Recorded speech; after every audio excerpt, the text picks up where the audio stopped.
विश्व को शांति का संदेश देने वाले महाकारुणिक तथागत भगवान बुद्ध, जिनका हृदय करुणा से शीतल है, ऐसे भगवान बुद्ध एवं बोधिसत्व परम पूज्य डॉक्टर बाबा साहब अम्बेडकर, इनको मेरा कोटि कोटि नमन है। आप सभी साथियों को नमो बुद्धाय, मैत्रीपूर्ण जय भीम। आज हम मिलिंद प्रश्न में आगे जानेंगे कि वस्तु का सिलसिला कैसे चलता है, किसी वस्तु की उत्पत्ति कैसे होती है।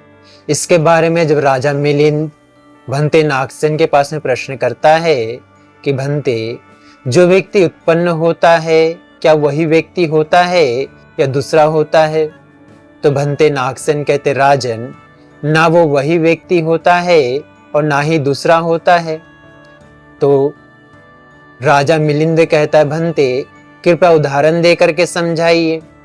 तो भंते नागसेन कहते हैं, राजन, जब आप छोटे बच्चे थे, खाट पर से नीचे अपने से उतर नहीं पाते थे, किसी और के द्वारा उतारने पे उतर जाते थे और पैरों से चल भी नहीं पाते थे, रांगते हुए चलते थे। क्या उस समय जब आप छोटे बच्चे थे वही है या आप इस समय बड़े हो गए वो अलग है? तो राजा कहता है, भंते, मैं जब जन्म हुआ था तो उस समय बच्चा था और अभी जो हूँ वो दूसरा ही हूँ, उस समय दूसरा था, अभी दूसरा ही हूँ। तो भंते नागसेन कहते, राजन, उसी प्रकार से जो व्यक्ति पहले उत्पन्न होता है वो दूसरा ही होता है और जो उत्पन्न होने के बाद में होता है वो दूसरा ही होता है, क्योंकि ये शरीर की अवस्था ही है। मनुष्य वही होता है, मगर मनुष्य के शरीर की जो व्यवस्था है वो बदलते रहती है। बचपन में मनुष्य दूसरा होता है, फिर बड़ा होता है तो दूसरा हो जाता है। ये सिलसिला इसी प्रकार से चलते रहता है। तो राजा मिलिंद कहता है, कृपया उदाहरण दे करके समझाइए। तो भंते नागसेन कहते हैं, राजन, जैसे रात को कोई दिया जलाए और सारी रात वो दिए की बातें जलती रहे, तो क्या वो वही दिया है जो उस व्यक्ति ने जलाया है? तो भंते नागसेन से राजा मिलिंद कहता है कि भंते, हाँ वही दिया है। तो भंते कहते हैं कि उस दिए की जो टेम है वो क्या दूसरे पहर में वही रहती है, तीसरे पहर में वही रहती है? तो राजा कहता है, नहीं भंते, उसकी टेम तो बदलते रहती है।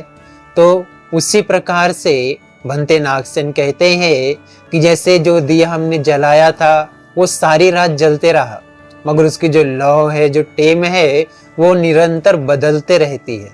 उसी प्रकार से व्यक्ति के उत्पन्न होने का जो सिलसिला है, विज्ञान का जो सिलसिला है, वो इसी प्रकार से चलता रहता है। भंते नागसेन के उत्तर से राजा मिलिंद संतुष्ट हुआ, कहता है, भंते, आपने ठीक प्रकार समझाया, आपके उत्तर से मैं समझ गया करें। आप सभी लोगों ने भगवान बुद्ध के धम्म को राजा मिलिंद और भंते नागसेन के माध्यम से समझा जाना, इसलिए भगवान बुद्ध, उनके धम्म, उनके संग के प्रभाव के तेज से आपके परिवार के प्रत्येक सदस्य के जीवन का हर एक पल सुखपूर्वक बीते, प्रसन्नता पूर्वक बीते, मंगलमय हो, कल्याणमय हो, सबका मंगल हो, सबका कल्याण हो, सभी सुखी रहे, सभी स्वस्थ रहे, सभी खुश रहे, सभी मुस्कुराते रहे। भवतु सब मंगलं रक्षन्तु शब्द देवता, सब बुद्धानुभावेन सदा श्रुति भवन्तु ते। भवतु सब मंगलं रक्षन्तु शब्द देवता, सब धम्मानुभावेन सदा श्रुति भवन्तु ते। भवतु सब मंगलं रक्षन्तु शब्द देवता, सब संघानुभावेन सदा श्रुति भवन्तु ते।